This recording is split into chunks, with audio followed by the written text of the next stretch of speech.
Good morning बेटा, welcome back to the online class of SS. बेटा हम अपना चैप्टर रीड कर रहे थे, fourth the Mughal empire. Specially हम कल पढ़ रहे थे जो अकबर था उसकी रिलीजियस पॉलिसीज़, जो धार्मिक नीति उसने बनाई थी, स्पेशली जो सुलह कुल नीति या फिर यूनिवर्सल पीस का जो उसका आइडिया था, जिसमें सभी धर्मों को वो समान मानता था और धर्म में आपसी सद्भावना और प्रेम और भाईचारे पे उसने ज़्यादा जोर दिया। अब उसने देखो क्या क्या सुधार किए धर्म में ही। Abolish the jizya tax paid by non Muslim to a Muslim king. उसने जो जजिया कर था उसको ख़त्म कर दिया, और ये जजिया एक टैक्स था जो गैर मुसलमानों पर एक मुसलमान राजा लगाता था।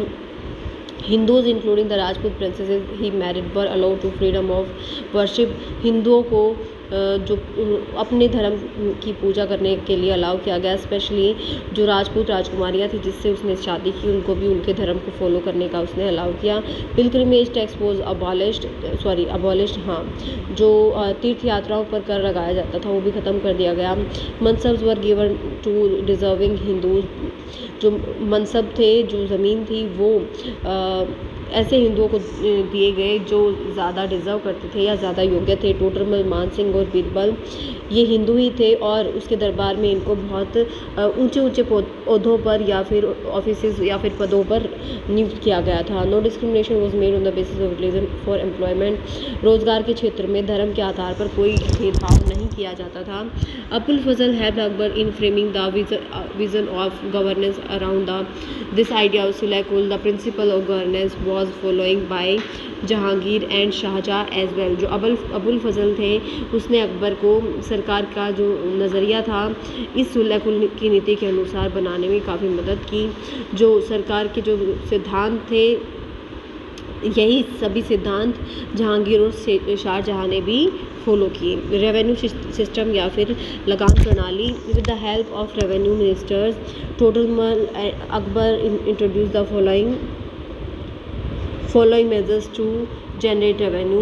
जो कर अधिकारी था टोडरमल, उसकी मदद से अकबर ने आगे दिए हुए जो उपाय थे वो अपनाए ज़्यादा से ज़्यादा रेवेन्यू प्राप्त करने के लिए।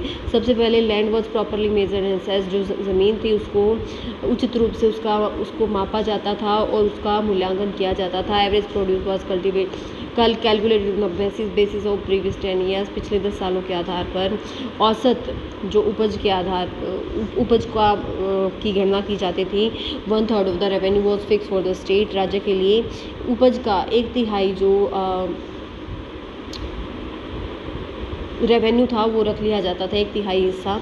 Revenue records were kept up to date. जो रेवेन्यू के रिकॉर्ड थे वो समय समय पर बिल्कुल ठीक ठाक तरीके से रखे जाते थे। Needy peasants were given loan by the government.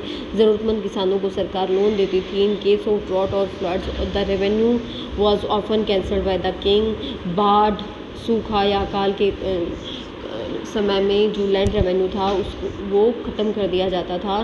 Social reform, सामाजिक सुधार। जो अकबर थे उसने सामाजिक बुराइयों जैसे सती, बाल विवाह को दूर करने के लिए बहुत प्रयास की। Restricted the selling of liquor. उसने शराब की बिक्री पर भी रोक लगा दी।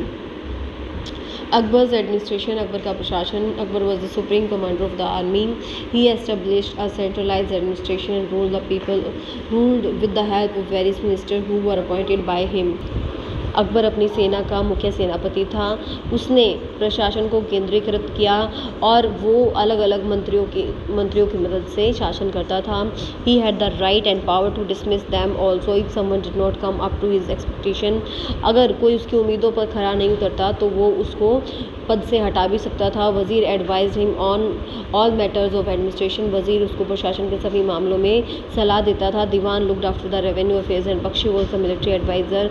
जो दीवान था वो रेवेन्यू या लगान के मामलों की देखरेख करता था, और बख्शी सेना का सलाहकार था, सेना के मामलों में सलाह देता था।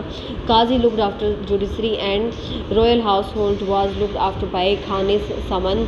जो काजी था वो न्याय की देखरेख करता था, और जो साथ साथ खाने समन जो राजा का घर था या महल था उसकी देखरेख करता था। जो emperor consulted his ministers in Diwane Khas and used to meet the common people in Diwane Aam. जो राजा था वो दीवाने खास में अपने मंत्रियों से मिलता था, जबकि दीवाने आम में वो आम जनता के साथ मीटिंग्स करता था। नेक्स्ट है फिर प्रोविंशियल एडमिनिस्ट्रेशन या प्रांतीय प्रशासन। Empire was divided into provinces known as subahs. East province was under the charge of Subedar, who was assisted by Diwan, Bakshi, Kotwal and Qazi. The provinces were also divided into sarkars into parganas and parganas into villages. जो empire था वो सूबों में बटा हुआ था, जो प्रांत थे उनको सूबों में बटे हुए थे, जो एम्पायर था वो प्रांतों में बटा हुआ था जिनको सूबे कहा जाता था, और हर सूबे का इंचार्ज सूबेदार होता था, जिसकी मदद के लिए दीवान, बख्शी, कोतवाल जो पुलिस ऑफिसर होता था और काजी होते थे। जो प्रोविंस थे जैसे हमारे स्टेट डिस्ट्रिक्ट में बटे होते हैं, डिस्ट्रिक्ट तहसील्स में, और लास्ट यूनिट किस में होते थे, गाँव में। वैसे ही सरकार परगनों में और परगने गांव में बटे हुए थे। मिलिट्री एंड एडमिनिस्ट्रेटिव अपॉइंटमेंट्स, सैन्य और प्रशासनिक नियुक्तियां। During Akbar's regime a novel method of military administration was started. This was famously known as मनसबदारी system.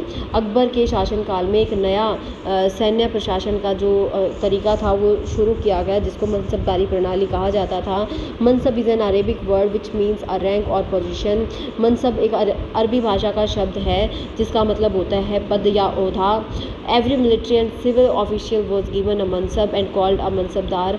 हर एक सैन्य और दीवानी अधिकारी को या फिर आम अधिकारी को एक मनसब दिया जाता था, और हर मनसब प्राप्त करने वाले अधिकारी को मनसबदार कहा जाता था। They were appointed by the emperor and payments of salaries और आएगा यहाँ पे बेटा,